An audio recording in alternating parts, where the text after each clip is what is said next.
జీవులకి ఇబ్బంది, జీవుల యొక్క ప్రాణాలు కూడా తీసేది వీళ్ళే. కాబట్టి నైరుతి మూలకు దిక్పాలకుడు నిరతుడు. నిరతుడి యొక్క వాహనం శవము, మానవ కళేబరం.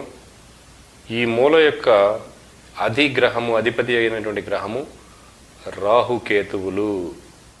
కాబట్టి దీన్ని బట్టి మనకి ఏం చూపిస్తుంది? నైరుతి అనేది ఒక ప్రాణాంతకమైనటువంటి దిక్కు. ఇక్కడ గోతులు ఉండకూడదు, వీధిపోట్లు ఉండకూడదు. నైరుతిలో ఏ నైరుతిలో కూడా గేట్లు ఉండకూడదు. ఏ నైరుతిలో కూడా, 2 నైరుతిలో కూడా ద్వారాలు ఉండకూడదు. 2 నైరుతిలో బాత్రూమ్ కానీ, టాయిలెట్ కానీ, ఇంటి లోపల కానీ, ఇంటి బయట కానీ ఉండకూడదు.